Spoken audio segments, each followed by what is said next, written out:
everyone. This is the Easy Allies podcast. I'm your moderator, Kyle Bosman, and joining us this week, Michael Damiani.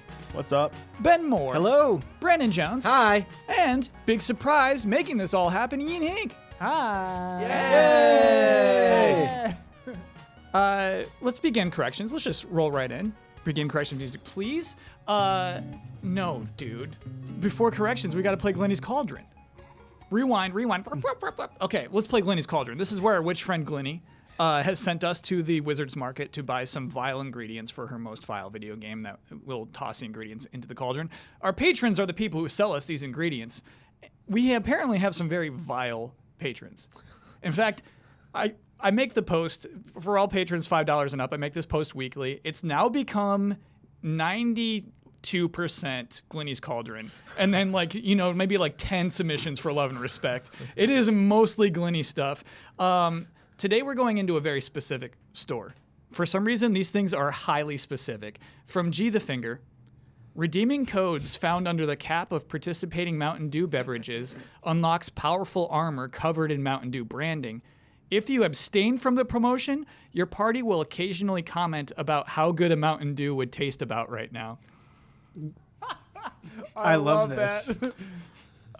From Zatvoon Dude, there's a cutscene where all the characters in your party hear news of a death of an NPC that was mentioned once before in the story, and they all act incredibly devastated even though this character was insignificant. Also very good. Which do we want to buy? I mean, clearly the Mountain Dew is the worst. Is that Or the clearly best. the worst? You know? I think it's hilarious. I kind of want it. Yeah. Yeah, it's... The fact that they comment about it That's if the you kicker. don't use it is Yeah. so funny. It You're ruins walking your around game just like, either That's way. the home run. And it interrupts battles sometimes. Imagine a main character death. Yes. Okay, you've been playing the game for 30 hours. Yeah. Somebody you really care about dies, and they do that thing, ellipses. I could really go for a Mountain Dew. Yeah. Right now. I'm picturing like in Dragon's Dogma where your pawns just constantly Yes, scream yes. the same things over and over. Like, Master, the refreshing taste of Mountain Dew. when they go, I have more information about this quest. A Mountain Dew would really help you. Yeah. But I also love we'll say we got to give the NPC a name, I think, for this to really truly settle in. Dovis. So suddenly there's this cutscene where we find out Dovis is dead, and it's 5 minutes long, and everyone has their hands in their heads and just Telling stories Yeah, of, just Dovis. why Dovis? But then you're done. Then after that cutscene, you're over, whereas Mountain Dew's going to haunt you the whole Very time. true, You're very You're true. literally going to be prepping, going through your stats for that final battle. You're going to be looking at the staircase going up to the last boss. Oh, I And got it's the just I can go for a Mountain Dew right now. It's all the way until the very end. I got the impression that the spirit of the thing meant that it haunts the characters that Dovis is dead the entire game. They're sad about it forever. yeah, you know what? I'm going to say they're sad about Dovis for the whole game. And we never met him. Yeah. And in fact, when you're up to the final boss, it's for Dovis! Right. For Dovis! And so you can never really get why and that's it, right? The final boss does nothing else bad. You just know that he or she killed Dovis at one point. I learned the dark arts for Dovis.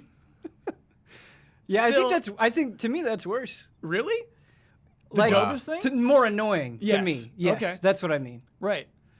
The bad guy never even talks to you, isn't trying to control any country or anything. All you know about this bad guy is that they at one point killed Dovis. Damiani, I need to hear your opinion on this, man. I mean, I'm just thinking about this NPC cutscene and Yeah. it also being uninterrupted by a Mountain Dew.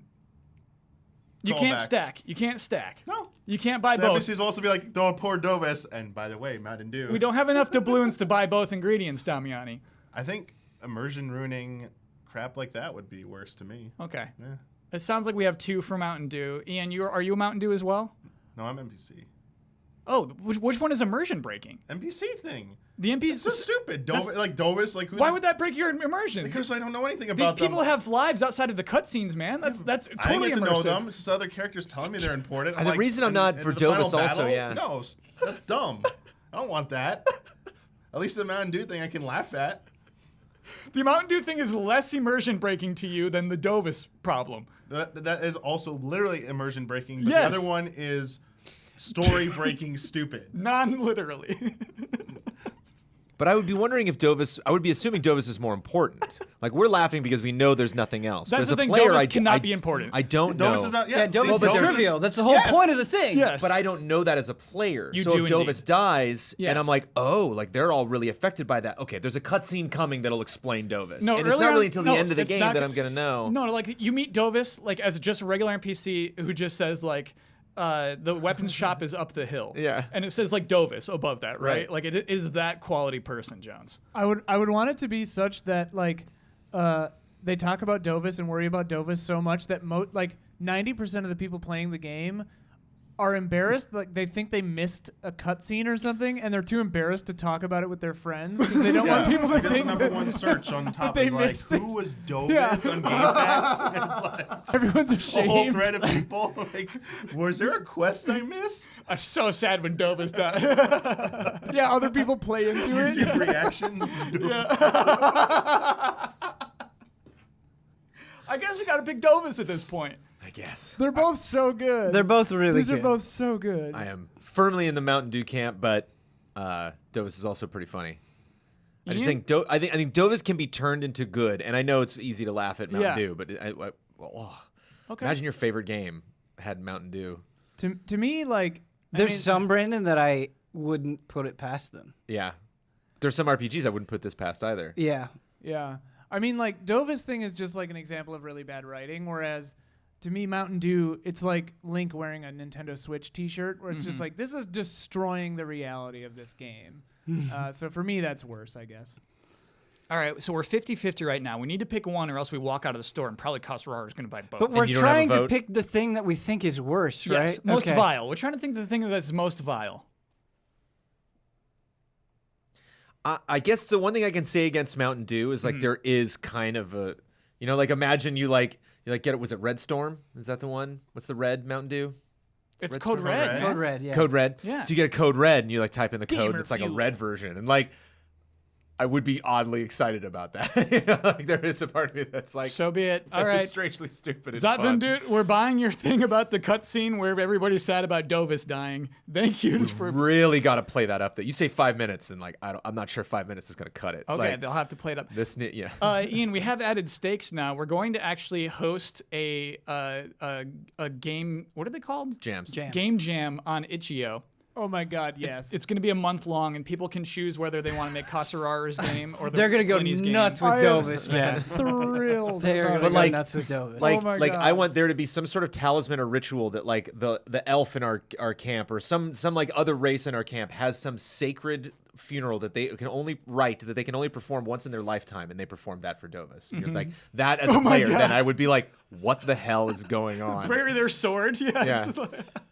Kyle, Dovis, Troy Baker. Like, I'm what thinking did I of miss? I'm thinking of the Mortal Kombat crypt, Yeah. and you just spend 15,000 coins, and you get like Dovis's headband, and you can't even use it. or you spend like 45 real world dollars to resurrect Dovis, and all he says is the weapon shop is up the road. He just puts him back. That's genius. You hack the game to bring him back. That's all he says. Yeah. Jones, if you would, now is corrections time. You cannot, in fact, boil a frog by slowly increasing the heat of a frog in water. What the hell? Wikipedia calls that a fable. Oh, Isn't that funny? Like, it's not even like a long fable, but like apparently we can have modern day fables, and that is one. neat. Yeah. Never mind. You know that article where what was it? It was like, video game podcast becomes 2 hours of inside jokes. Yes. Yeah. Boy, Honestly, I thought boiling the frog was a widely accepted phrase. In fact, I'm still gonna. I mean, It's a widely accepted fable now. It's a fable. Neo Geo cards were huge. They were not small. Like, I was thinking of the TurboGrafx cards. Right, Yeah. yeah. Neo Geo cards are just big chunk lords. I was dismissive of Paragon's player base. I feel bad about that. You know what I mean? It wasn't like barren Paragon. That game was canceled just because of the wild success of Fortnite. It wasn't like it wasn't doing okay on its own, so I feel bad about that. My bad. 3DO didn't have those Zelda games. 3DO had the creepy, 3DO had the creepy tall Yoshi games. Right. Yeah. what? I was. What had the Zelda game? CDI. CDI had the Zelda games. And who 3DO. sent you that correction? Okay, so Ceaseless Discharge was the brother of a council of witch sisters before Dark Souls 1 world fell to ruin. The witches tried a risky spell and failed, turning almost everybody in their matriarchy into demons, e.g. Quelaag and Bed of Chaos. So the brother Ceaseless Discharge guards a gravesite of one of the sisters when you meet him, only turning hostile when you grave rob it. He is a sad boy. What is this a correction of? Yeah, who didn't know that? We talked about like what his level of aliveness was of Ceaseless Discharge. Is it just like a bunch of lava that thinks? Like where does that come from? And now Dude, the whole like Quelaag's sister, like everything, it's very tragic. yeah. Their whole story. Bed of Chaos is like the matriarch of the whole thing. It's nuts. It's sad. Surprisingly tragic for Souls. And corrections music. Sorry, one last question. Do you have to grave rob? Do you have to fight Ceaseless Discharge? No. You could leave him get alone. the gold hemmed armor, and it's really, really good. It's like one of the better light armors for the majority of the game. So it's a selfish kill. Kinda. You can cheese him real easily. Okay. All right. Oh, hey, we have an update. We talked a lot about Mortal Kombat 11 last week. Hubert was very optimistic about the changes that were coming, and I guess they're not too bad. So here's what they did. One thing is a free gift. You get 500,000 coins, 1,000 soul gems, 500 hearts. But also, generally, rewards improved for the Towers of Time, for online matches, things in the crypt. And so, like, to tell if this was, like, good or not, I went to the subreddit for Mortal Kombat, and the subreddit seems pleased. They seem like, yeah, these are good changes. Just an important thing to point out. You also get Please. a lot more hearts for doing things. So you get, instead of getting 1 heart per fatality, you get 3. I believe you get 5 for brutalities. And so you just get more hearts in general. And which Hearts is for nice. Mercies now. Yes. So, yeah. I think you might have gotten Hearts for Mercies before. I'm not sure. But yeah, more hearts is good. That was a big thing that they needed to address, and they did it. Yeah. So I can't say like our conversation is like voided now of last week, right? Like it's still like a crazy like optimized way of keeping people engaged and things like that. But they did put in a real effort anyway to try to make it more fun, less intimidating. We'll see. I'll keep checking that subreddit for you, everybody. Ian, you've been gone for a while. Hey. Do you remember my favorite way to start a podcast? Like a bunch, like I think it was like being buried up to your shoulders in sand. Was that it? That's my favorite vacation, baby. Oh, right. Okay, I got it. My favorite way to start a podcast is a game announcement. And oh boy, do we have one this week. Madden NFL 20. Guess who the cover athlete is for this year's Madden game? Derek Jeter. Patrick Mahomes, Oh baby. no! That makes Best you in the happy. biz. Gets his due 1 year after becoming a starter. Woo. What a cover. We also had another game announced called Persona 5 Scramble, The Phantom Strikers. So previously, we had read of a game called Persona 5S. I assumed, many others did, I guess, that that's just the Switch version of Persona 5. Not so. This is a Musou game. It's a collaboration with Atlas and Koei Tecmo, and it is what's the name of that team? Omega Force. Omega Force. Thank you very much. Yeah, it is. It's one of those games where you are fighting hundreds of people, and the trailer just showed Joker just fighting hundreds of things in a demon realm. Is that correct, Ben? Is that correct? I mean, we saw very little of the game. Yeah. And I've kind of been up and down about this. My initial response was, oh man, out of like all the ways that you could do a spin-off, doing a Musou game is not the most original. And so I was a little bit disappointed at first, but I thought about it some more, and I really like Musou games, and I think Omega Force has been going in interesting directions. I like Dragon Quest Heroes. I really like Fire Emblem Warriors. I like Cahrsurraurher. I don't think these are like outstanding games, but they're games with ideas that try to be true to their series. And depending on the direction that they take it, I think it could be really cool. Like even in the trailer, you can see that when he's attacking, you see like the weaknesses thing pop up. So you might have to pay a little bit more attention than you normally do to what type of attacks that you're using to try to get them weak. Maybe that'll prompt an all-out attack. Maybe you have to switch personas out, things like that. And so it could be really cool. Yeah, Yeah. because the games have a lot of characters, but I guess honestly, like being able to switch personas on the fly would actually change the game a lot. Yeah, From absolutely. other Warriors type games. I Yeah, guess. it should be mentioned that only, as far as we know, Royal's coming, so maybe things will change, but only the protagonist can switch between different personas. Everybody else just has... That's what makes him special. Yes. I forgot about that. Yes, so everybody Yep, else yep, just yep. has the one.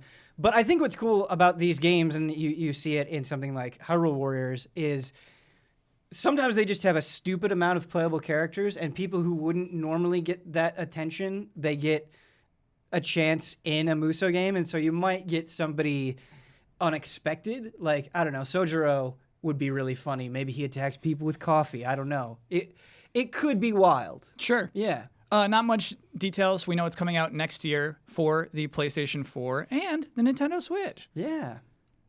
So the Switch is getting a Persona 5 game. Yeah. So Kyle, I was thinking about this. I want to bounce this Yeah. off you. Let's bounce, baby. Again, my initial response was, okay, the only people that are going to play this are the people that are like already in, that already want to see these characters or like Persona and like Muso games. Like, it's a very small audience. But then the more I thought about it, I was like, okay, Persona 5 is a 100-hour RPG. Maybe there are people who just have a Switch that want to play something lighthearted. Maybe this will be a good gateway for them into the world. Maybe a lot of people, this will be kind of their introduction. And I was looking at how long to beat, and Hyrule Warriors is not that long if you just run through the main story, and Fire Emblem Warriors not that long. So maybe it will be a better introduction than I was initially willing to give it credit for. Sure. Damiani, interest level in Persona 5S. Not. I feel like I might need to see more. It's kind of dwindled as each of these I've played. I mean, it was probably the highest for Hyrule Warriors, and it's gone down with each successive one that Did you I've play the tried out. Gundam one? No, I didn't play that one. Why? Was that like I really played exciting? that one. Yeah, no, it gets boring. Okay. Yeah. No, you guys are not disproving it. Okay, yeah. And yeah, I feel like of the ones I've played, Persona's probably, I mean, even though I played through the games, probably the one I'm least invested in. So that also is kind of like a personal bias going against it as well. Sure. I'm also a small bit bummed out that it's not any kind of traditional version of Persona 5, even if it was just like the vanilla version of it coming to Switch versus, the Royal version. I've been saying for 2 years straight that Persona 5 is obviously coming to Switch, and now I have to rethink that stance for the first time. Yeah, it's interesting that that's not happening. Yeah. But I mean, maybe Ben is right. Maybe this is an alternative that will get more people. Like, it is a gateway. They'll get people interested in Persona series in general, or just Persona 5. They'll go play it, and they'll do like a deep dive into the series. But I also agree with you, Ben. Like, of all the kind of variations they could have done another Muso spinoff, Right. it's just like, this seems to be like the par for the course of every major series. You want to do a crazy spinoff? Muso game. Here you go. Omega Force and Team Ninja, go have at it. Sorry, Tecmo Koei. It's like, can you do anything else? Like, heck, I would have even been like a Persona card game would have been more surprising than like a Muso game at this point. Yeah, I wonder if part of it is just because they have spun off quite a bit already. I mean, you have a fighting game, you have a dancing game, and presumably they're working on another fighting game. Arc System Works is working on another fighting game. Is that safe to presume? Well, there's rumors Cool, I going didn't know on. that. That's There's cool. rumors going on that Arc System Works is working on it, but they got delayed due to the Grand Blue fighting game and for post-release content for Dragon Ball FighterZ, and that it uses the Dragon Ball FighterZ engine. These are all rumors. Don't take this at face value. Tasty but rumors, though. Yeah. Let's say it's true, right? You've got all these different ways. You have the dancing game, you have the dungeon crawler, and so I guess on some, like, where else do you spin off to? I don't know. But something that I like about the fighting games like Arena and Ultimax is they really go for it with their stories. It's not just a rehashing of what you've seen before. They take these characters and they show them after the fact, and they dig into it.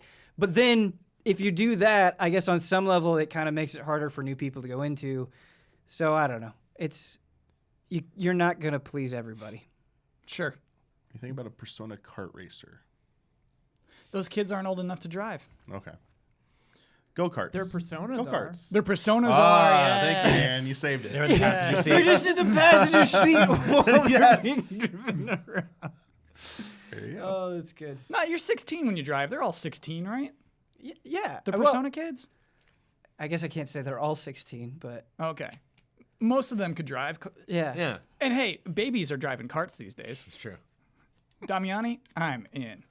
Not too much to say about it because it was a brief and the trailer just showed basically what you would expect to see. It was not a surprising trailer after you've accepted the concept.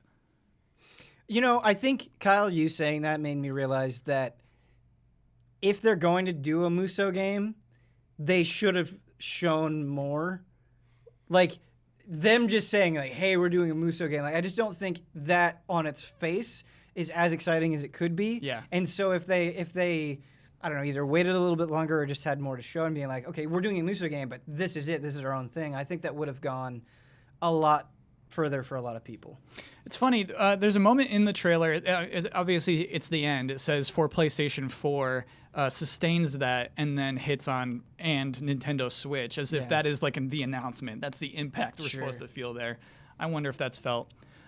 Jones, before we move on, I want to know your dream game where you are one character murdering hundreds. You know what I mean? Doing cool moves and slaying hundreds of Well, you're not enemies. one character. You're one of 30 or something, right? Like, what's the max characters they cram into these games? Some of them have 1 million troops. 1 million troops. But what's no? But how many protagonists? Like in they Hyrule could Warrior when have they a got to the end of lot. that, how many? Like 30, 40? Yeah. Or Oh, But there's not 30 on the field at a time, Jones. No, I know, Yeah. but It's it's a still a select roster I care about. Yes. And actually, have an opinion about this, but I was like, I don't even know if I need to enter this conversation. Ooh, but I want your opinion. Bring No, it just on, that dude. I also love the Muso genre. Like, I think it was PS2 that Dynasty Warriors came out on, right? Was the first Dynasty Warriors? PS1 was I skipped that. I think it was Yeah. 2 or 3 on PS2 that I checked out. And I remember having a friend being like, this game, you got to see this genre. This game is crazy. You're just this huge battlefield. And GTA 3 just came out, so I was really getting into open world games. And I'm like, I love this concept. And I just never had a reason to go back to it. And all the franchises that they've done, I'm like, these are not my franchises. I recognize them and I appreciate them, but they're just not my a Final Fantasy Muso. Day one, I would buy that. I'm and play amazed it every hasn't minute. happened Ooh, that's yet. a good Yeah. one. Great pick, it'd Jones. be I'm with over. you, Jones. Yeah. You know, That would be way a more fun than DC one Dissidia, or right? something. That'd I'd be be like, sick. oh, I'm all over it. So whenever I hear a Muso, I'm like, oh, cool. I'm not going to play that only because I'm just not invested in that series. Sure. But anything fitting that model, it's like, oh, I could easily have 30 minutes of fun with every single character they have. Just to be like, oh, what's this move? Oh, that's cool. And Brandon, there's a spectacle to them that's neat. can I tell you what I was hoping you were going to say? Sure. I was hoping that Brandon would star in the game and he would slay anime fans. That's what I was hoping for. They got the tickets and they're running up to the convention. I'm just like, Jones versus anime fans? no. Yeah. Okay. Jones versus I have a anime lot fans. of wind attacks, so I'm pushing them Okay. away from Yeah, the yeah, anime. yeah. I don't want you killing they're the anime scrambling fans. with their hands, and I'm like, So Keep them at a distance. this It's not right. a Jones. little bit of a correction and a clarification. So Dynasty Warriors originally came out on PS1, but in North America it was a one-on-one fighting game, and then Dynasty Warriors 2, which came out on PS2, is what we know as traditional MOBA, or not MOBA, Muso, not MOBA. Yeah. Delete your comments. Ben got you. No, I knew that, but I just wanted to get it. Yeah, I like that kind of thing. Yeah, right. We have to talk about VR for a sec because Valve has announced their VR headset officially. This thing is pricey. yeah. This is Are you excited about this? Oh, I just know it's pricey. Okay. But I am, yeah. I'm excited about. There's something I don't know odd that excites me about that price. About them, company that has not done this yet, entering the market and saying, "This is how much this thing costs." This is just basically our goal, our benchmark for quality in terms of what we expect Valve to do in the VR space. So you're properly prepared at home. I'm going to break this down for you. The headset, just the headset, if you want to buy that alone, that is $500 US. The controllers, by the way, it's called the Valve Index. What a name. Index means a lot of things. So saying Valve Index is I don't think VR means it. Anyway, the controllers themselves are $280 US for two. You get two of those. The base station is $150 US, and those are basically the things you put on your ceiling to read where you are in 3D space. You can get the headset and controllers together for $750 US, presumably using your base station from the Vive headset you already have, or you can buy the whole big Shamola headset, controllers, 2 base stations for $1,000 US. Isn't Premium. that basically the pricing model of the Vive? I believe that is more expensive than the Vive. Oh yeah, Vive's in the 600 range. I Also, think. Don't quote me on that. confused? I thought the Vive was like the official Steam. That's what is super confusing. Is that was an official partnership with HTC. Okay. And But now Valve- they're just cannibalizing it? Yeah. This is Valve saying this is our own. Weird. Vive, it's been nice. HTC, thank you for your time, but now we have our own headset now. Thank you. Huh. Yeah. And didn't Oculus announce a new model today as well? So I kind of want to dip into that for a second. Yeah, like if we want to do that immediately, let's do it. Yeah, sorry. That's the only. Like, I just saw that. I was like, are they just countering him right away? Yeah, it's So good. kinda- yeah. So this was actually a love and respect question that I'm just going to inject right here because it's extremely related to our discussion. Good evening, allies. Today, Facebook announced during their F8 conference the release date for the Oculus Quest, their all-new, all-in-one gaming system, as May the 21st. Which is very soon. With the Oculus Quest being more like a game console than an accessory, I'm curious your thoughts on it. Do you think people will buy into a console that only does VR? Do you think 3 weeks is too short of a runway to get people aware of the release? Will any of the allies be buying one? Love and respect, Matt. P.S. Tell Jones that Vader Immortal, a Star Wars VR series, will be coming exclusively to Quest and Rift. To Rift as well, yeah. Yes. Yeah. Jones is covered. He's like, I know. Yeah. So here's the price of that thing. That's $400 US for the 64 gigabyte version, $500 for the 128 gigabyte version. So yeah, I mean, you're just downloading games directly to your it's all in Quest. one. That is much, much cheaper than even just the headset of the Index. That seems like I don't know if this is right, but it sounds like a good idea because all these other ones have been accessories that you need another system to play on, either a PC or a console. Whereas an all-in-one, you just just turn it on, download the stuff, you go. Yeah. You don't have to worry. Like, I just remember times we tried to use the Vive with like Steam, and it'd be like configuration stuff and like all the setup, and sometimes it just have an error or something, and then all the hassle that came with that. It seems smart that someone finally just decided to do an all-in-one thing like this. Yeah. But I mean, it's gonna matter what games are on it and stuff. Like, that's what it always comes down to. But you said that exclusive Star Wars one, so Hey, man. I think it's a harder proposition now than it was months ago, just because we just had that big drop about the PlayStation 5, and I'd like new model of the Switch coming out, new PlayStation, new Xbox, and I want all of those things quite a lot, and so an expensive VR headset, like, I'm not going to put that above those new systems. Sure. And Jones, you were excited about this $1,000 proposition. Do you see yourself buying an Index or a Quest? Yeah, if I was to invest in VR, it would be to get the best thing on the market, and also Vive has a brand new headset that I haven't used. I actually tried it out. Apparently, though, so- Index will be the best VR headset, the best controllers, It's- right? So yeah, it is, if you want to have the best VR experience, you're right. That is the Index. do we Yeah. know what makes it better? Like, Nah, I got a little man. behind on that. Like They I said so. they said they so. said so.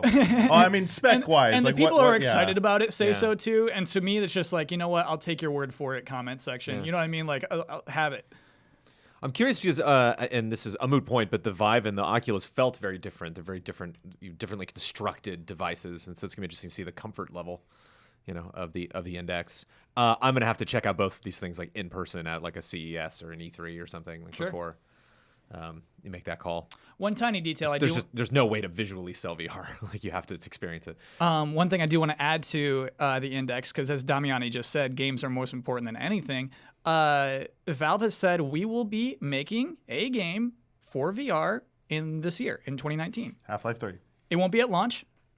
Kyle, I can't believe I'm saying this, but there was a time when that would have been like scream from the rooftops exciting. Yes. And now I'm just like, okay, I'll check it out when you announce it. Like, Okay, that's where sure. Valve is for me right now. Sure. Did I say June 28th for the Index? That's the release date. I don't think I established that. That doesn't sound like you did. So Artifact is their most recently published game, right? Like, it is. They've lost some credentials, right? Like To be clear, credibility. I mean, I played Artifact, I streamed Artifact, and I think the ideas in Artifact are really cool. They just weren't able to grab a user base and keep a user base around, and so it just kind of seems like something that is a little bit dead as a result of that. It needs an audience. But Valve is just a weird beast now. Like, I don't even know how to feel like the golden age of like your Portals and your Left 4 Deads, your Team Fortresses, and all that stuff. It feels like a lifetime ago. What if I told you they were quietly rehiring former Portal writers? You know, people who were on Half-Life teams over the past year. Do you think they're working on VR games? It's just something, Kyle. It's like you need fuel, right? Yeah. And it's been empty. The tank for Valve has been empty for a long time, and so like all of these things could be amazing. We could flash forward to when this announcement happens, and I could be on this podcast saying like, "Oh my God, I can't believe how good this looks." But I don't think I'll be there until I see it. Like I just can't. I have a kind of a weird question, like not really a bad faith kind of thing, but like, do you think it would be weird of Valve to put all their best talent and stuff into a VR exclusive game where it's like, hey, we're clearly only doing this because we want to sell this VR headset, you know, instead of doing it because they're passionate and making a game that more people could access? Well, they did it. They did it with Steam, and they did it with Half-Life 2, where it was. I remember buying that disc and like installing Steam and playing Counter-Strike on it, and so it wouldn't surprise me, I guess, if that was their approach. Yeah. Huh. It's an interesting question, Ian, because like I don't fault anyone for accepting an exclusivity deal, right? Right. Making games is expensive, so if you have somebody who will fund your game, then yes, I don't think you are sacrificing your artistry too much by saying like, yeah, I'm sorry, we're exclusive to this platform. Valve, however, owns Valve, right? I have to believe you could just go to Gabe and say, please give me $300 million to make Half-Life 3. It's not going to be VR exclusive, and it could happen in a way. And so your question is like, is it compromising their artistry to make it VR exclusive? And it like kind of is, unless they truly believe in VR. I think they do. I think mean, so? yeah. I mean, if you track, like they've really been out in front of this in a long way for a long time, and That's they're true. still That's true. doing developments within this space. Like I don't think it's outlandish to say that they're extremely picky with what they make, and that they've been around this technology long enough where they think they can do it. Like, I don't know. That feels contradictory with what I was just saying about Valve, but I do think Valve has shown at least that they believe in VR, and them wanting to make a VR game. Like if you just track about how this thing has been going for the last couple of years, that makes a lot of sense to me. How do we feel if that VR game coming out this year, 2019, fall 2019, exclusive to Valve Index, Portal 3? How do we feel about that? I think any game that's in their catalog, I would have to be able to tell from the trailer that they clearly wanted to make that game in VR and not they needed to make a game for their VR system to sell it. Right. Where it's like, whoa, okay, look what they're doing. Like the Portal ad would be hilarious because it could be just all about VR. It could be like the little computer systems, like explaining how VR works and what it is. Yeah, and, they made a demo and then for have VR some that was big Portal. crazy, Yeah. like a They did? reveal or something that. Yeah, you like build the machines. Portal seems like the last thing on the planet I would want to play in VR. Because, like, think about how much, like, jumping and whipping around you do in that. Like, oh, my God. You're right. You have to make sickness. some compromises for sure. You'd be nauseous instantly. Yeah. I think people would be very upset, and it would make sense that they're upset. But also at some point, somebody's got to do that, right? Like if you're Valve and you're investing in VR and you're making this new platform, you got to take the plunge, and you gotta say, nope, you can only get this here. I get that on some level. That's what's really interesting. Everybody does this, right? If Sega were to come out with the Dreamcast 2 tomorrow, they'd be like, hey, you can only get this here. Like, Yeah. that's the rules we've been playing by from the beginning. I guess what makes it complicated, Ben, is they have the platform that, hundreds of millions of people are on. Right. Steam. They have that, and they would be saying to 99% of those people, you cannot play our game. But then it makes the VR less enticing if they just give it to everybody. Yeah. But Right. on the flip side, like, can you imagine the fallout if Half-Life 3 was the game and that it was only on the Index? People would go thermonuclear because it's this game that they've been waiting for decades. Yeah, but I don't... or whatever. I mean, you never know. I don't think it's going to be Half-Life 3, though. I Right. don't think so either. I think Valve is in a position where they could make something brand new, something that doesn't have that legacy tied to it. I but would love something brand but new. still has Valve attached to it. Yes. And that would that would work. I think that's the correct. Yeah, I think so that'd be too. my best Yeah. guess of what they Yeah. do. I think they're too smart to use one of their existing things that would anger people. Right, even Yeah. if it's like Portal, Peabody, and Atlas. It's like, come Yeah. on, man. Come no. on. If they made it Half-Life 3, people Yeah. are going to die. Like the world is going to burn somewhere. And that scares me. One That's not level, okay. I mean, to It's not piggyback okay. on what you said earlier, Ben, where you're just like, I'm kind of desensitized to Valve announcements. Like, even if I saw a kick-ass Half-Life 3 trailer, I would be extremely skeptical. Again, because I think the thought that would be in my mind the whole time is that, like, you're only doing this because you're desperate to sell this machine.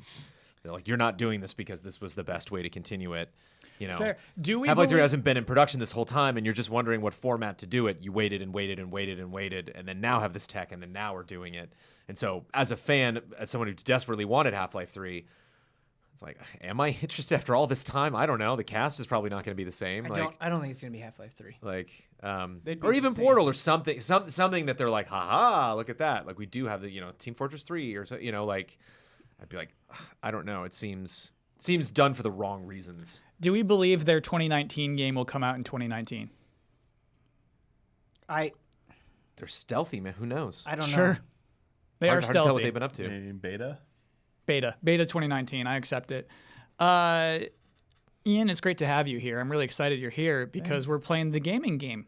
Oh. The gaming game is where Ian is having a hard time picking a game to play. A bunch of games were released recently, and so you will be interviewing each of those games, asking them questions, and ultimately you will choose one of the games. These games will be represented by our panelists. They have not yet seen the games that they will be representing, so please open your envelopes, panel. And Ian, go ahead, ask any questions you want. Okay. Are we doing 1, 2, 3? Brandon, Ben, Damiani? I would use their names for listeners. Sure. Good call. Brandon, how important is fashion to you? Very important. Oh, interesting. Okay. Ben, I am lactose intolerant. How cheesy would you say you are? Where we're going, there isn't any room for cheese. Okay. Wow.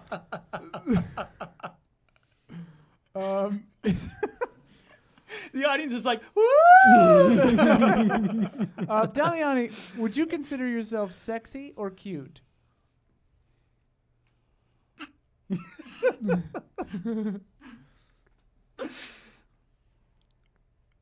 Sexy. Okay. That was the only pause. That was the only response after the pause. That's so good. Like, there's nothing he can do about Right. it, Sexy. This is his burden to carry. Brandon, Yes. sometimes I like to take things slow, in a relationship. What would you say, how long is your run time? How long to beat? To beat, average, but there's a lot to do. Okay. There's a lot to me. Complicated. Okay. Ben, experience is important to me. Do you have a leveling system? There is player progression. Man, I have no idea. Damiani, I love fun parents. Do you have interesting creators?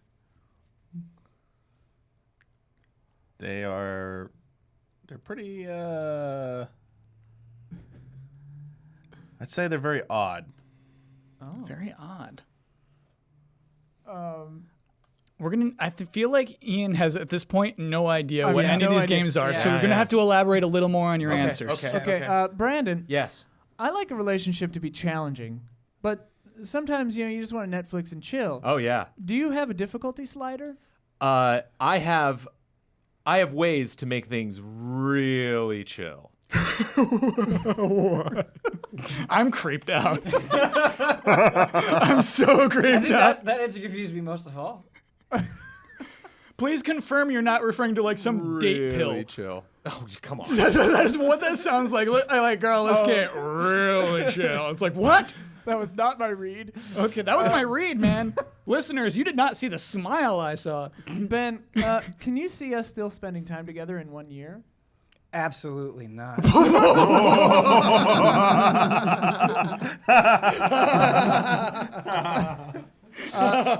Damiani, can you cook? Oof. I don't know if you'd like the ingredients though. Ooh. Oh. Nice. Okay. Are you made by So much platinum? mystery. I'm sorry. Nothing. Not an official question. Brandon, are you into holding hands in public? Mm-hmm. I have really close friends. Okay. Ben, I think that it's important in a relationship to solve problems through communication and not fighting. Do you have a lot of fighting in your game? Yes, because what is left can't communicate all that well, and so really it's the only option. Okay. Damiani, what would you buy me on our 3-month anniversary? How do you feel about like fashion add-ons and extra items that come through come in small amounts? What? Extra items that come in small amounts. Brilliant rephrasing. Okay. Okay. I feel pretty good All about right. it. One last round. Okay. I guess I would ask. I guess I would ask that same question to you, Brandon. What would you buy me on our 3-month anniversary? Something cozy.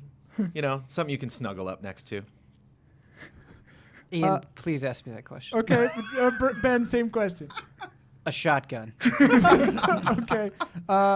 Okay. So that's it. Oh, okay. Ian, you must now select the game that you want to play. But first, let the first game down, and then guess who you think that game is. Okay, I'm pretty sure I don't want to play Ben or Damiani's games. Okay. Good. So who do you think Ben is? I think Ben. I think he's. Are these all upcoming games, or are they? These are all recent released games within the last month. Oh, okay. Geez. Then I thought it was a different thing that was older. I'm not sure. Ben, reveal who you are. I am Days Gone. Oh, of course. Yeah. That fits. Damiani, are you Metal Gear or not Metal Gear? Mortal Kombat 11? Yes. Yes. Okay. Long. Well, I was gonna say Trip to Evo. I was like, that's gonna give it away. That'd so, be- yeah. And then Jones, I want to play Jones's. Are you Dreams? No. What are you? Yoshi's Crafted World. Okay. Yep. Now everything makes sense. Congratulations, Ian. You get to play Yoshi's Crafted World now. Of those three, I would take it. Cool. Do you all hear that? Sounds like it's podcast halftime. The following are the official sponsors of Easy Allies for the month of April.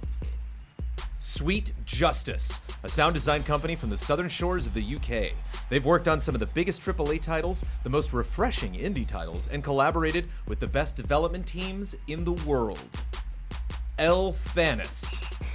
Hogue Law Business Law Firm. Whether you're starting a business at level 1, stuck fighting the dreaded fundraising boss, or finally cashing out with a well-earned high score, you need a good business lawyer at your side. Or at least, that Good Business Lawyer's YouTube and podcast series, Virtual Legality. This week in Virtual Legality, Hogue discusses the potential for legal trouble as BioWare ditches their Anthem roadmap, thoughts on the biggest box office success that ever was in Avengers Endgame, and, of course, more Game of Thrones. Check it all out at youtube.com/HOEG Law or on your favorite podcast service.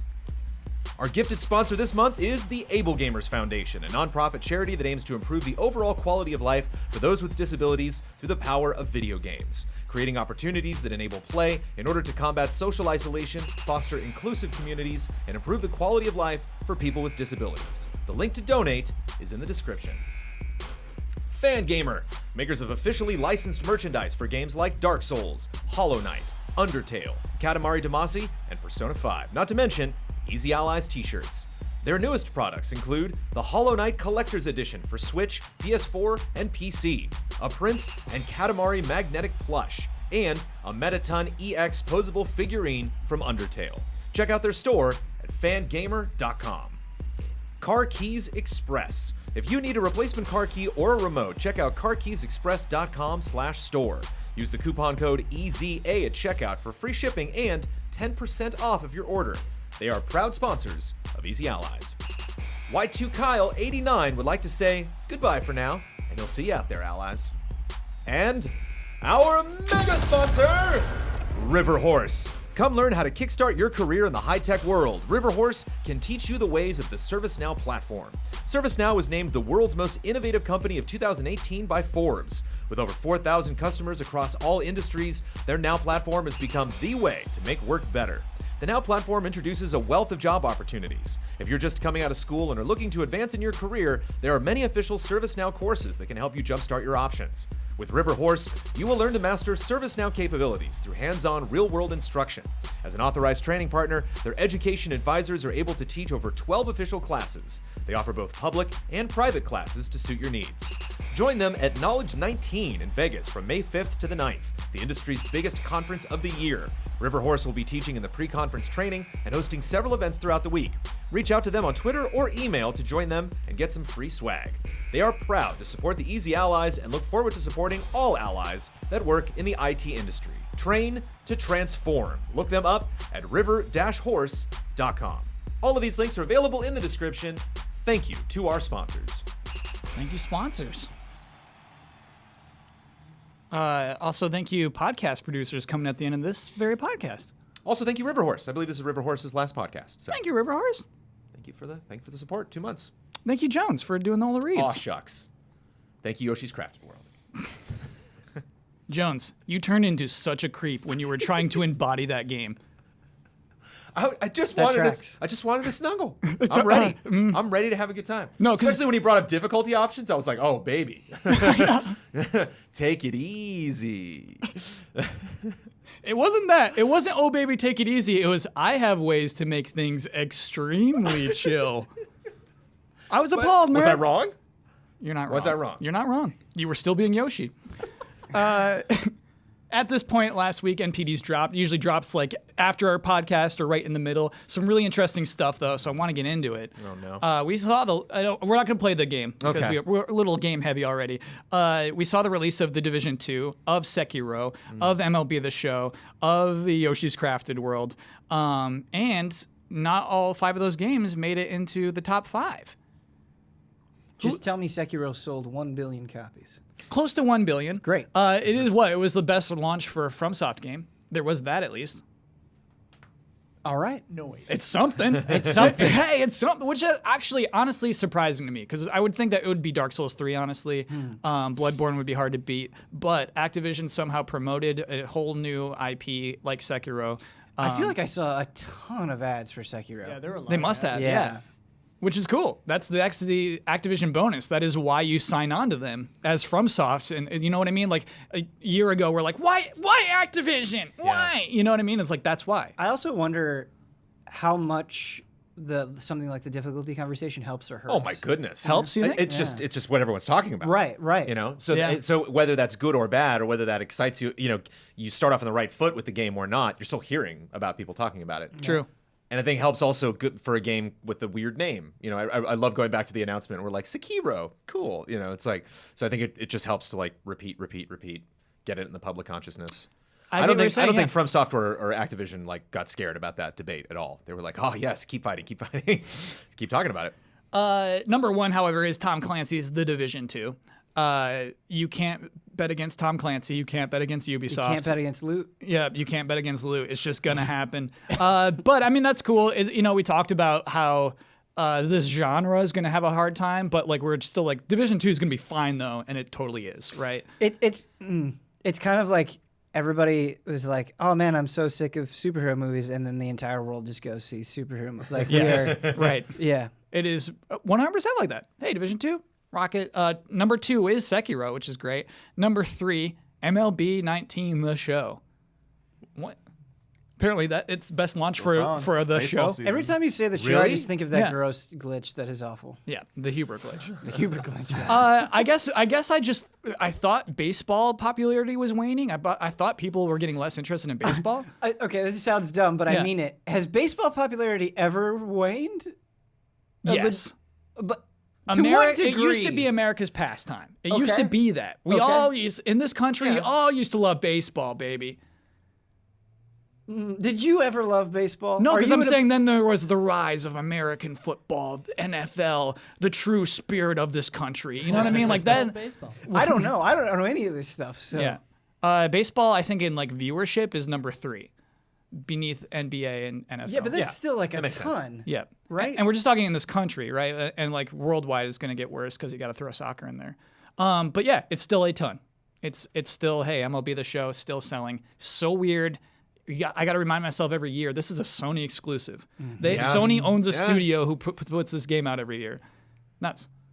So yeah, when the PS5 gets announced, and in that montage is a dude hitting a home run, it's like they gotta let their base know that Yeah. like, hey, imagine the show on PlayStation 5. It's an easy thing to take for granted, right? be But exciting. people work really hard on it every year, and it maintains quality. It's crazy. Devil May Cry 5 was number 4, holding Hell strong. right. Yep. Do you remember those moments where you're like, the world is not as bad as you think it is? Those are few and far between, but yeah, I get those. Super Smash Bros. Ultimate was number 5, above Red Dead Redemption, still hanging out. NBA 2K19 still hanging out. GTA 5 still hanging out. Yeah, still and hanging out. then we get to Yoshi's Crafted World at number 9. GTA 5, like, holy shit, Yeah, man. yeah. Isn't it dip? Isn't it back up? It's back up, baby. Did it get out of the 10 and then we made a big deal about that it wasn't in the top 10 anymore? Yeah, we did. We totally did. I almost like imagine somebody back. being like, man, all these new games are coming out. Gotta buy GTA 5. Yeah. Yeah. That's Well, what it feels like. I mean, like, there's the RP stuff on Twitch, which is huge right Oh, now. yes, It's you're been right. huge for a few weeks running. right, Yeah, it's a good point, I Kyle. wonder if that has anything to do with it. And Kyle, I forget. Are these don't include DLC microtransaction stuff? It's just like SKU sales. Yes. Wow. Scoo. SKU? With Yoshi and Smash, I should say that Nintendo does not give digital info to the NPDs, so it's not included. And then finally, number 10 was Call of Duty Black Ops 4, which is surprising. Normally, that surprise we have about GTA 5 is also for Call of Duty throughout a year. And it's already like, hey, you're number 10, bud. Why don't you pick it up a little? And I think they had They had Alcatraz for free for a month of April or something. But okay. I was in Best Buy picking up Move controllers because Dreams was coming out. And I'm waiting in line behind a guy, and the guy's like, do you have NFL Blitz for the PS4?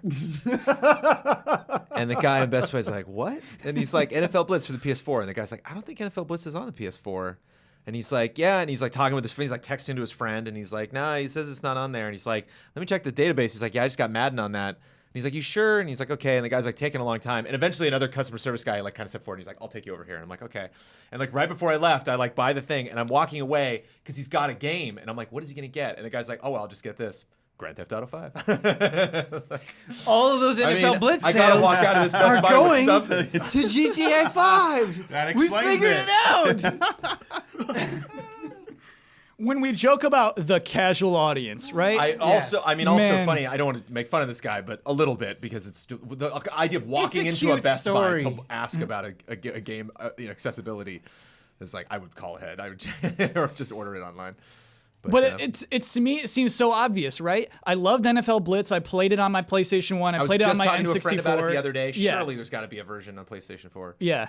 Wow. It's just like, you know what I mean? Like, video games aren't important to everyone. Like, it's not something I would ever criticize. Off topic. I'm Yeah. sorry, but the guy was also he's like I have it on PS3.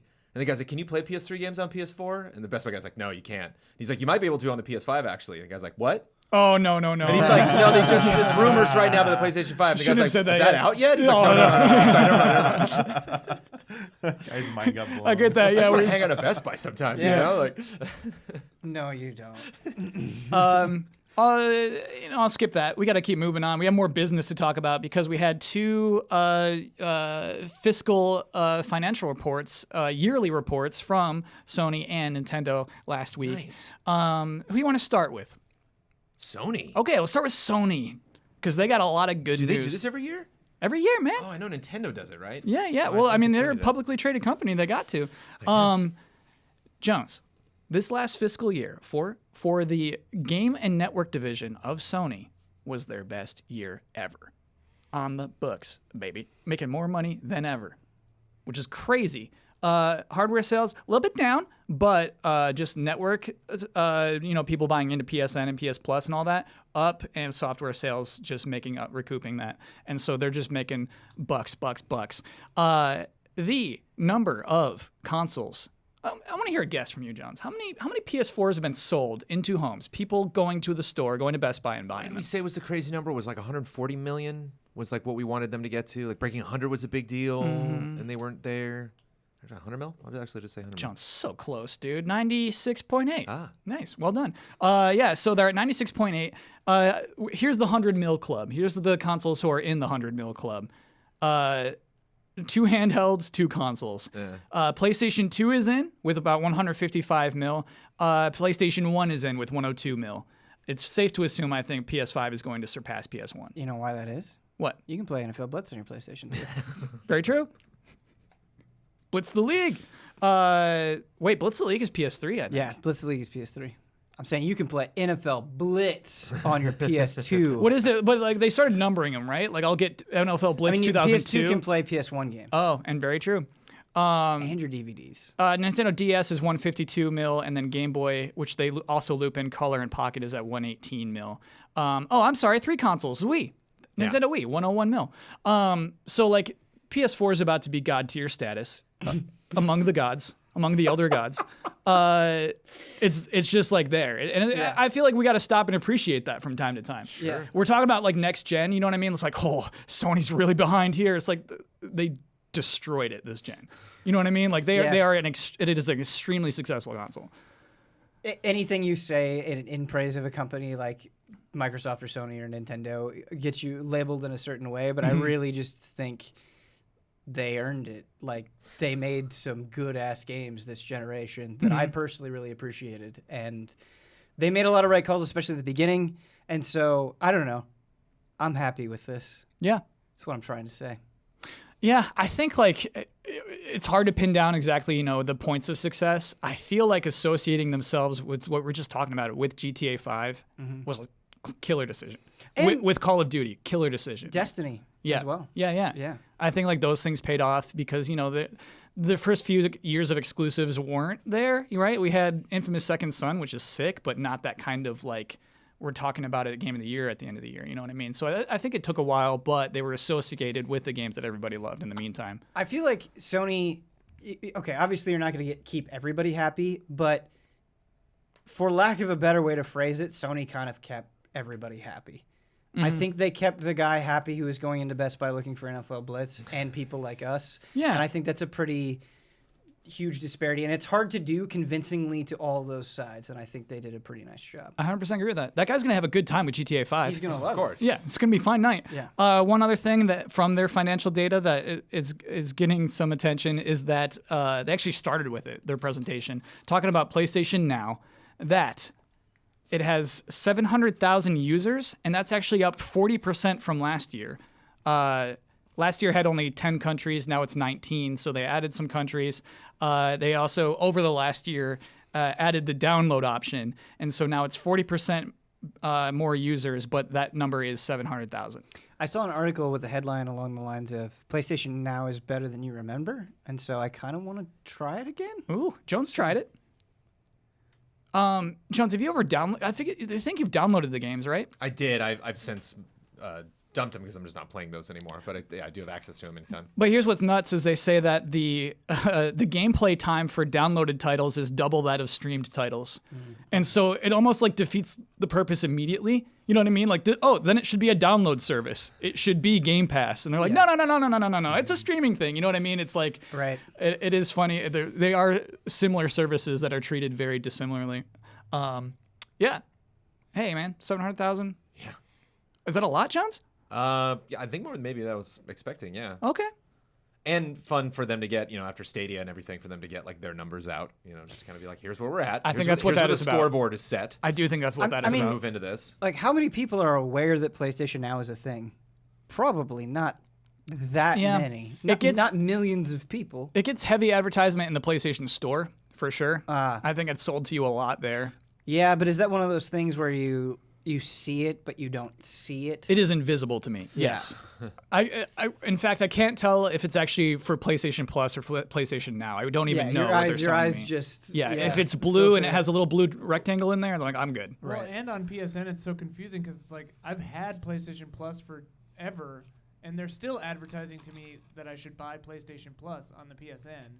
And it's like, why am I seeing this at all? I already have it. I hate that. Hey, man, I own these games. Yeah. Stop that. You know that.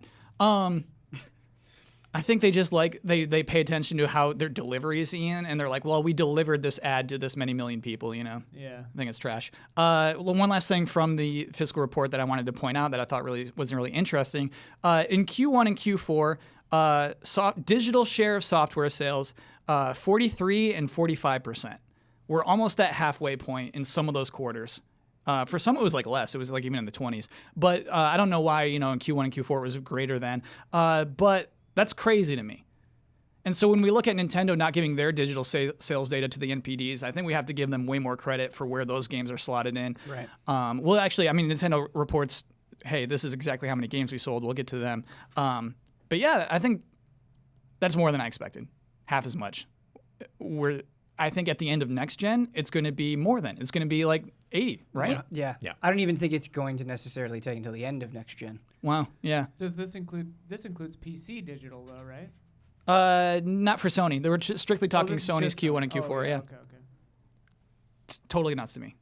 But I guess you just got to pay attention more. That is the digital. That is why GameStop is bleeding, hemorrhaging. I would say speaking industry wide, we've probably already hit that point of half or more digital. Yeah, it's crazy to me. Let us talk about Nintendo though. Nintendo had less good news. Hey, still good news. Switch is selling, baby, selling like crazy, especially in the US. It's basically on track for PS4 numbers. It's probably going to reach that 100 mil someday. It's not close yet. Here's the bummer, though, is Damiani, I think we talked about this a lot. Last year, they said we're going to sell 20 million Switches in the next fiscal year. Mm-hmm. And we're like, how? They must have a game coming. They must have a plan. There's going to be some secret game coming. If they want to sell 20 mil, here comes the next something. What was it, halfway point? I think it was the halfway point. They're like, okay, no, 17 mil. I thought it was earlier. It was either December or January this year. They actually said, so that'd be Q3. Q3, they said over there. Got it. Q3 report came out. They're like, yeah, we're not hitting it. You're right. They let the holidays happen before they readjusted. And then they said 17 mil. Mm-hmm. They did not even hit 17 mil. They came in at 16.95. So close. Oh my goodness. You could have put him over the edge. You could have done that. You could have saved Reggie's job. Saved Reggie's job. They're there. So selling below expectations, but still selling extremely well. That's where the Switch is right now. I wanted to point out Super Smash Bros. Ultimate, which sold 13.8 million copies, digitally and physically sold. Pretty nuts. It's insane. It has everyone in every sense of the word. Yes. Yeah. I love that, Ben. Yeah. And one weird statistic that I don't think I've ever seen before, maybe they've done this for a while, I've not seen this one.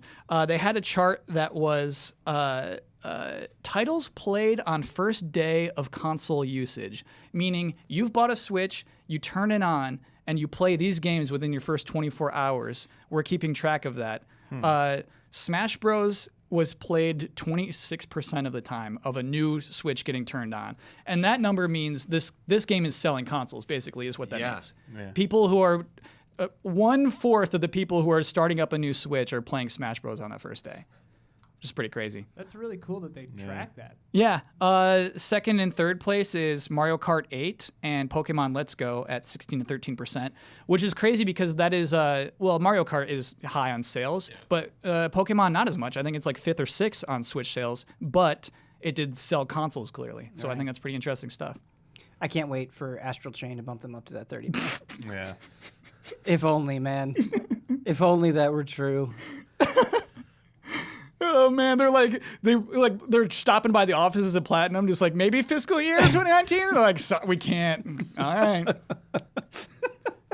We're not gonna make it. If only support that game. Support that game. It's time I for don't even love. know if it's good. Hey, if it's good. Yeah. Support. That's the asterisk, right? I assume it's going to be good. If it's trash, let it die. Right. Let it just, Right. If it's good, support that game. It's time for love and respect.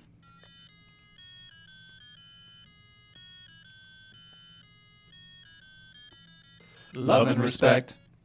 Man, this one's funny. I got to do this one. I just have a funny story for you guys. So a few years ago, I finally broke into the video game industry, making small VR games. The first game I was a part of was Spider-Man Homecoming VR. When it came close to release, the camera crew came in to record us for a little promo video. I made sure to wear my Easy Allies shirt, as I'm a big fan, and it was going to be used in some B-roll. I was really excited to tweet everyone at Easy A, but on the following frame trap, Kyle called it stupid, and I got really awkward and ended up not saying anything. Oh, no.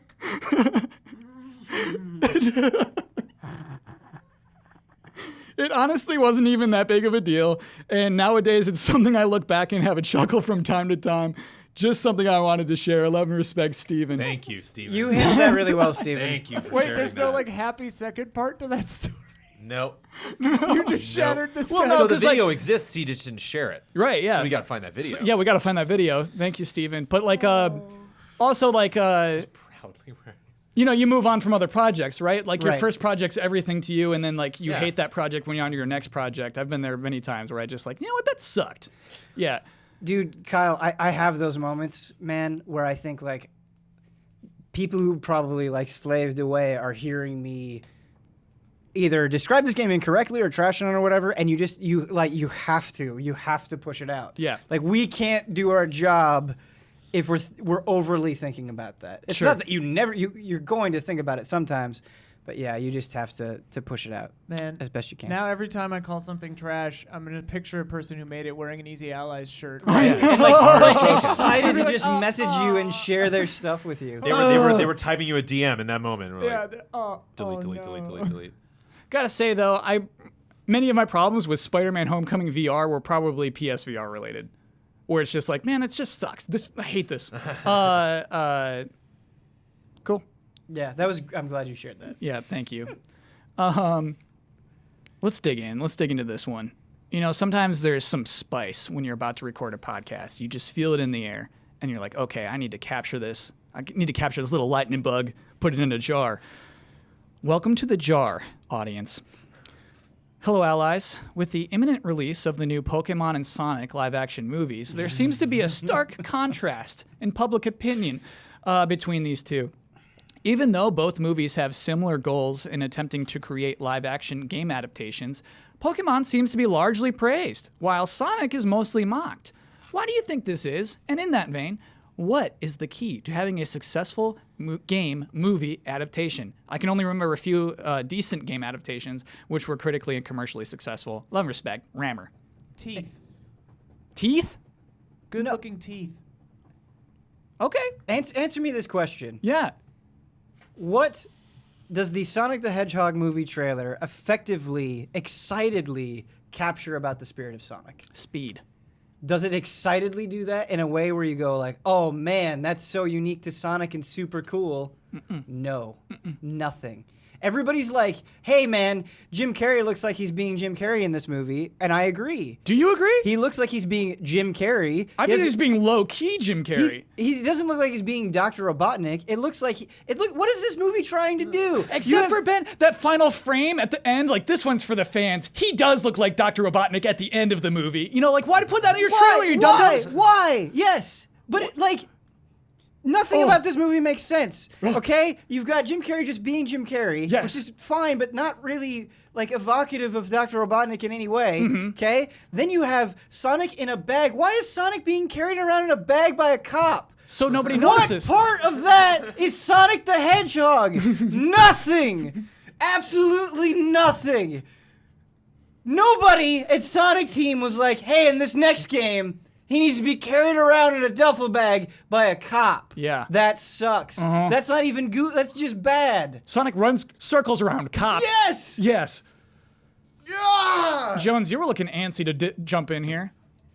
Not that antsy. Okay. Why, what's your take, man? It's extremely simple. One, Detective Pikachu takes place in the world these video games take place in. This show takes place in. Like the lore might be different, or the story might go off in a different direction than some of the games that you've played, but like it's in this world. Yes. So like even you That's a huge can difference. appreciate like, oh, Yeah. there's Jigglypuff. Oh, Jigglypuff looks great. You know, Yeah. it's like you can appreciate these little tiny elements from the world. Nobody has to hide a Jigglypuff in a bag. Right. Yes. And like Ben was illustrating, like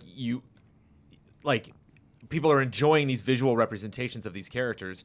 Even if they don't enjoy it, it's odd. You know, it is kind of bizarre to see Pikachu, but it's just like, wow, we've seen so many iterations of that. This kind of seems to be based on those. And this Sonic is just unapologetically a completely new, like this looks like nothing we have ever seen this character look like before, ever. Yeah. And so it's like very boldly making strides, like, and it's, for no apparent reason, just kind of like, no, we're not going to take any cues from anything. We're going to do our own thing, absolutely. And then, yeah, it's frustrating, not only like the bag, but just these actors having to carry the story where it's just like, wait, let James Marsden give you the plot. Wait, let's clearly Sonic needs his help. And it's like, why does Sonic need anyone's help? Like, he's the hero. It was like, I know this is not a movie to be upset about, but that's why I was tuned out of the Smurfs immediately. I was like, oh, they're making a Smurfs movie, yes. Oh, it's got humans in it. Never mind. I'm out. I don't care. Because that's crazy. You look at the Smurfs world and you're like, you know what this needs? People. And you're like, why? It's just they worked hard on creating all these characters in this world. Like, go there and then maybe have them come out. But it's just like, yeah, I get it. It's clearly got to come to our world. Pokemon worlds are evocative of the real world, and so if you make a movie and it reminds us of our own world, that makes sense. Sonic is part of the beauty of Sonic is it's kind of like Mario, where like you can go anywhere and it can be anything, like Carnival Zone, like that is crazy and wild and fun and cool. Green Hill Zone, very colorful and splashy. Like this has none of that at all. Like you could be super crazy and clever and fun, and it just doesn't have any of that soul. Yeah. Let me say a positive thing about Sonic. I think Ben Schwartz is very funny. Great delivery on Meow. Not a lot of Sonic. Like, give me more Sonic lines, man. Right. I didn't get that like chili dog eating too cool for school. He'll get Sonic. there. The casting was perfect. Not clear in that trailer. He also just looks horrid. He looks horrid. I think that this trailer will help Pokemon or Detective Pikachu. Like It already has. Yeah, but I've already enjoyed Detective Pikachu because of the trailer of this movie. like 100,000 extra people are gonna go see Detective Pikachu because of this trailer. But Devil's Advocate, I don't know. Maybe I just want to see the world burn. But like, man, this movie looks like chaotic insanity, and I'm snacking on it. Like Sonic looking so terrible, and everything about this movie seeming so wrong. I'm so there for it. So Oh, man. Ian, if I was convinced that it was going to be that, where I could just go and watch like pure insanity, right. I would be amped. I think it's just going to be boring. It's just gonna be bad. Yeah. You're Even the probably right. poster for that super wacky Super Mario Brothers movie is better than this because you have two characters now. You have like Mario and Luigi, and like Dennis Hopper's in it. Great, he's playing Bowser 3. And then in this, it's like it's just Sonic. Hey, There's some sort of teleportation that thing movie's going on with amazing. rings, but that's about it. It's really just everyone else. Nah, I think they sold this to Jim Carrey as like you are the main character.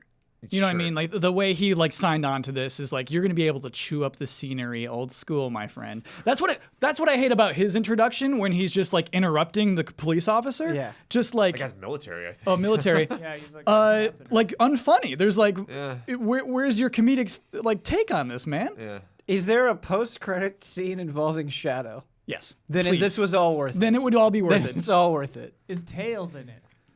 The trailer. No tails in the trailer. He'll be in it. But I think like besides our complaints, I think Jones touched on the truth of it in that like it doesn't take place strictly in the games, Jones. Like it doesn't play by all of the game's rules, but it at least respects Pokemon as like a world, right? Sure. And so I think that is like why everyone is kind of way more excited about that. Is that I think even in the first seconds of that trailer, it kind of plays off of everybody's everybody wants to own a Pokemon, right? Like we all want one, and it kind of plays off that, the dream of being in the Pokemon world. Even if you had the same exact trailer, but just gave me like 15 seconds at the top of just like this gorgeous Green Hill Zone, and Sonic's like, he's like, this is where I used to live, and now I live in this stupid place, and you're like, oh, okay, he's kind of stuck here, and so it's like, well, that sucks, but he's like, nah, he just lives in a tree. I don't know, like, you know. Well, there's one line in the trailer that made me think, like, is he like an alien in this movie? I can't remember what it was, but he was just like, whatever he I think said. teleportation's gonna be like a thing. Yeah. So I don't love all the Pokemon designs in Detective Pikachu. Oh, they're awful. But I love, like, I think some of them like look great. Which one looks great? I think Well, I'm about to I get think- offended. Mr. Mime looks great. Oh. I think like hideous, but in a way that is great and true to that. I think Lickitung looks great. I think Greninja looks great. I think Charizard looks awesome. I think Charizard looks great. Yeah. Yeah. Podcast over. Start the music. What looks bad about Podcast Greninja? He's gross. Okay. He's gross. Fine, but is he as gross as Sonic? Are you gonna have to stare at him as long as you're gonna have to stare at goddamn Sonic? You're gonna have to stare at Sonic the whole time. You're gonna see these other guys like a little bit. Not when he's in the bag, man. The bag's actually gonna be your favorite scene. It's a mercy. Bag is the entire second act. He spends the whole second act in the bag. Like Gizmo, the Gremlins, just get him in the bag. Oh boy. One more quick question. Hello. What is Cahrsurraurher's last name? I love and respect Corey. I thought everybody knew this. It's Hoove. It is now time for bets. Speaking of that Sonic the Hedgehog trailer, currently on YouTube, that has 104 thumbs up and 144K thumbs down. Wait, only 104. K. Sorry, Oh, I missed the okay. K. Out of those that would be 104 thumbs up, devastating. how many of those are trolls? Like of them? like Ian, like sarcastic thumbs up. Yeah, like, love yeah, it. yeah. I bet it's a lot. At least I half, would right? never do that. I think half trolls, 10%. I clicked the wrong button. Unknowingly. They are very close to each other. So the differential right now is negative 44K. I was thinking about that. Is the differential actually just straight 44K?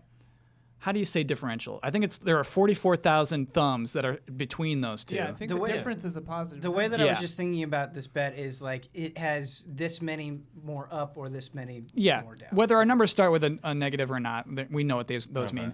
And that is what we want to know next week. What will that differential be? Brandon Jones. Spread. 90,000. Okay. Ben. 100K. Damiani. Wrong one. Yeah. Not Mortal Kombat 11. 70,000. You know what I was thinking of is, you know how we talked about like the specific number for people to be like addicted to your game or addicted to the lottery? Like there's just a specific number. There is a specific number of distance between being asked a question and saying the word sexy, and I think Damiani landed on it. He found it. It was very good. Sexy. Negative 44K. Because Ian. if he said We hit the equilibrium, yeah. if he took that long and he said cute, Yeah. it wouldn't have come off the same way. yeah. It just wouldn't have worked. Absolutely not. Yeah. 60,000 for me. Okay, let me lock those in. Last week's bet was about Avengers Endgame. We wanted to know what the tomato meter score for it would be. Jones, you bet 96%. Huber bet 85. He was very confident. Do you remember how confident he was? very extremely He did a confident. lot of research. He knew every single tomato meter for every single Marvel movie. Brad bet 93%. I bet 83%. I'm gonna. I'll refresh the page right now. Oh, Ian's got it. And the tomato meter is 95%, just one beneath Jones's bet. Holy moly. The confidence didn't work out. That confidence. Well, I had a lot of confidence too. I mean, I just read a lot of like the first people walking out of that premiere, and they were all like, oh my goodness. I'm Like, more- my mind is blown.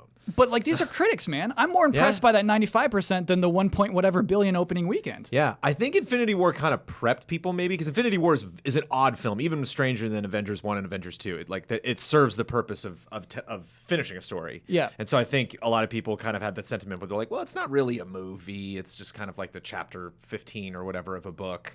And so I think they were like kind of prepped. I think a lot of people went into Endgame knowing maybe not what was going to happen, but what it was going to be. Yeah. And so I think in those fun ways where it did exceed their expectations, they just like got all bubbly. I don't know. I wasn't after Huber like put his foot down. I was like, maybe I'm totally wrong. Yeah. Can you imagine being a Russo brother today? Oh, the top 2 movies of all time. The I top would- 2 opening weekends at least. I would have my bathtub filled with gravy. How much money personally do you think they got? I have no idea. That But would like, be the first thing. yeah, Yeah, yes, Like gravy? yes. That's vile. I would call my assistant. You don't specify to make That's, it like, hot very though. You chill. get it, it's Yes. cold gravy, and you're like, cold gravy. Evan, I wanted warm gravy. Evan's my assistant. Have you ever bathed in gravy? Never bathed in gravy, man. I need to like apparently make $1 billion opening weekend.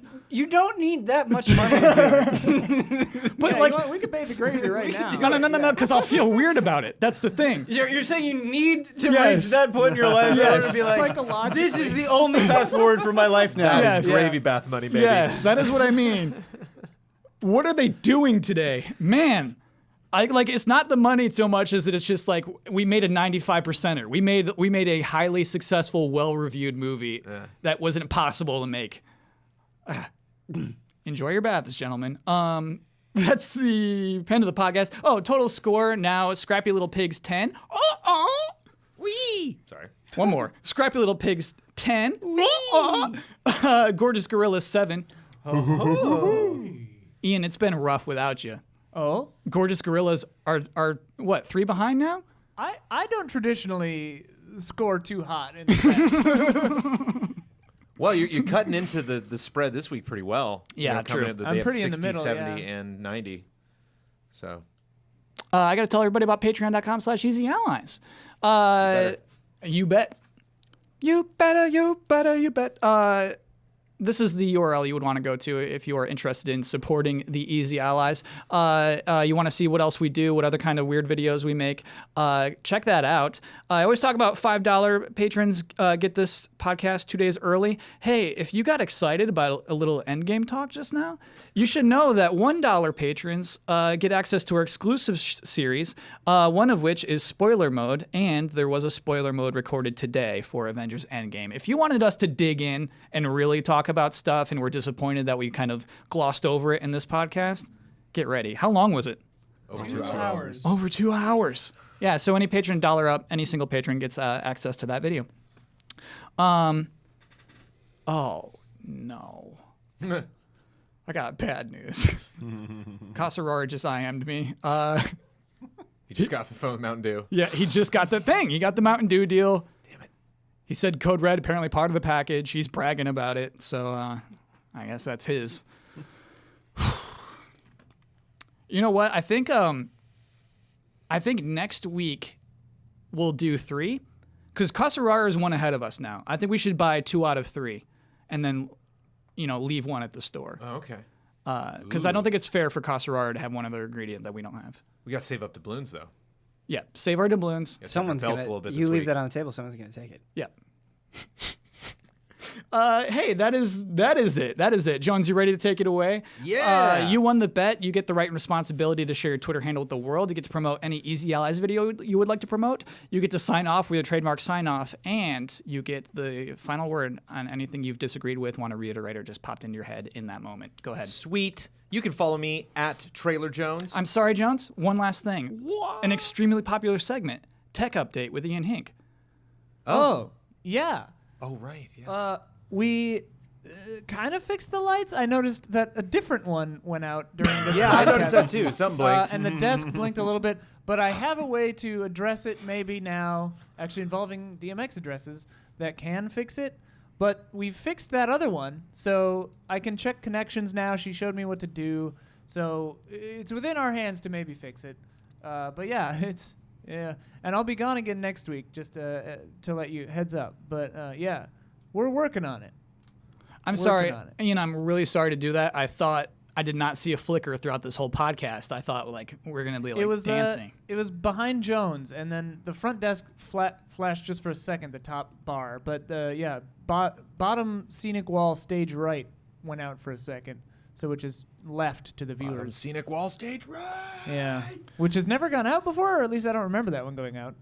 Yeah, Also, we didn't do a fantasy update on this podcast because I don't want to do like more than one a month. But I was winning for a here. second. yeah, there was a big shift the last few weeks. I'm down big time. Ian way up. It's ugly. I think Don's up now. Don's up big time too. Yeah. I'm checking now. How did Left Alive not bury you?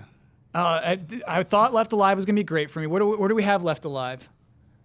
Left Alive or Days Gone? Oh, I didn't draft Left Alive. Yeah, I nobody, thought you nobody did. got It was my Okay. Pop-Tart, but I did not have confidence Nobody in it. got Left It's Alive. Days Gone with a 72, dude. Yeah. Days Gone. Why? I counterpicked it though, And you I lost a counterpicked point. it. I lost a point on that because it's above 70. But like I lost 11 because of Anno 1880 though. So like Right, losing one is no big whoop Yeah. compared to what Anno did to me. Haha. So I yeah, am so effed right now. Bossman has 46. I've got 56, and Don has 68. Oh, I need some pickups. That- I boy, also, Don. it's so perfect that all of Don's games are almost exactly 80. Yeah. It's Like just so perfect. Don didn't pick like extreme winners. He picked sure things, which is the way to Yeah, win apparently. That's the way to do it. Oh, I'm hurt. Days Gone. You hurt me. Wait till Control comes out, baby. I'm gonna smoke you. So I'm glad we ended up getting a fantasy update in here anyway. Jones, sorry, you have the microphone again. That's all right. I recommend that you check out, because I don't believe it's been posted yet, the new episode of Frame Trap. It has been. It has been. Yeah. It is now up. You can go watch that. That is with Mr. Kyle Bossman, who apparently rags on dreams. You're just like, oh, I'm not into dreams anymore. No. That's not saying I'm not into dreams anymore. It's not ragging on dreams. What Kyle dare said. you, I think Kyle. that maybe I haven't looked at the comments, but Yeah. I imagine what maybe is causing some problems is Kyle said, "I expected the creations to be better than they are." Ooh, at that this was point probably in pretty time." mean. That was Yeah, probably the meanest yeah. thing I said. As you know, when you dream I surfing? streamed it this morning. Yeah. I stream every Tuesday morning, and he another little plug there that I squeezed in. And people before the stream were like, "Jones is our only hope." Ian's out, and Boss was not interested anymore. Why am I out? Play I'm still Jones. learning it. Well, no, just that you've been out of town. Literally out. Yeah. So I'm like holding the torch. Yeah. And I'm excited to tell you about, not to steal dreams of the conversation, but I'm excited to pass on my knowledge of dreams and things that hurdles I had to get over that I'm like, I think this might be issues that you're facing. And literally even like a week later, like a lot of really cool stuff is coming into that. Jones. That shop. Really cool stuff. Just the beginning, because like what a lot of people do is they'll make stuff and then be like, all right, I'm starting this, and so you'll play like, oh, this is neat. Oh, it's over. Okay, well they're gonna continue with it. Because like here's what gets headlines. This makes me furious. It's like this person made the opening of Spider-Man in Dreams. Right. And it's like, I know that was really hard work. This is not easy. Yeah. But like, That's what I'm dude. here for. But also like, way worse. It doesn't look like, that's not what the opening of Spider-Man looks like. You know what I mean? So it's just like, it's like this person made Minecraft, and it's like, no, you did not make Minecraft. I do see some really, really good stuff, and it's Yeah. not those. It's not like this person made this in Dreams, you know? Kyle, I don't know how well the audience would take it, Uh-huh. but just me on a personal viewer level, if we just had like a show where you just ripped on Dreams things, I would find it hysterical. I think it'd have to be. I select like, custom pick the ones you're going to play. Yeah. I think it'd have to be me and Jones. I think like like a Simon Cowell would not work at his own show. American Idol is just Simon telling people they're not that good. Right. But you're not Simon Cowell, because what you liked that unicorn thing, you thought it was the best thing that was ever made. Simon cries sometimes, man. He sometimes he likes things. He doesn't hate everything. Yeah, but I can understand it. Wait, are you saying you could not understand Unicorn Grove? Not that level of affection versus everything else. I saw that part. It was pretty good. Well, maybe I just don't. Maybe it's just me. Maybe everyone else understands. But sometimes I'm confused. But I find joy in that confusion. I'm sorry, Brandon. I'm No, that's fine. ruining your. Why we fun. were originally talking about Frame Trap, so we can talk Yeah. about dreams as much as we Yeah. want. But yeah, Frame Trap. Kyle, who's wonderful on his own, but Yeah. also the very wonderful Maximilian Dude joined us for that episode of Frame Trap, and I'm very much, now that that's been published, I'm very much looking forward to diving into the deep end of that podcast episode, because we have talked to him on social media over the years, but I've never collaborated directly, and so thank you very much to Max for coming in and sitting down on our stage. For 4 hours. For 4 hours. Don't you sign off without a final word? I'm gonna do my final word. Okay, just making sure. You picked up the listeners. He picked up the mug, which is did. always the sign off. I got nervous. Final word. The end is part of the journey. Cheers.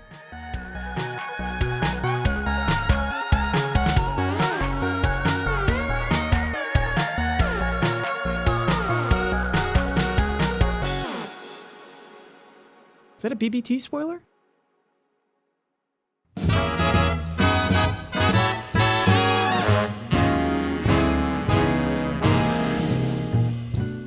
The Easy Allies would like to thank our Patreon podcast producers.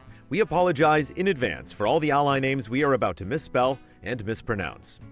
River Horse, Able Gamers, Car Keys Express, El Fanis, Fan Gamer, Hogue Law, Sweet Justice, Y2 Kyle 89, Blue, Jojo Dentco, Greg the Dark Knight Kettering, Accounts Payable, Caleb Crawford, OM Hochstetler, Oh Yes, Cool Great, Nick, Walker Hope, Sam G, Will Schmuck, Michael Yao, Bradley Spees, Jay Shee, Paulo Costabel, Professor Metal Gear, Jake Musser, Richard G. Flowers, Beaten Down Brian, Dave Red, Zachary Wingate, Jan Tyson, Ken Layer, Corey Jackson, Dan Sebring, Michael Bisegli, David Balfour, Andrew Reif, Sigma, Tim O'Keefe, Ethan R.C., Mick Roper, Robert Stoffel, Hayden Hargraves, Mylene LaPearl Vanass, Damnable Nook, Anti-Ataraxia, Ali Cat, Happy Gaming, Demos Clay, Chum Nguyen, Miguel Rivas, Discarded Digit,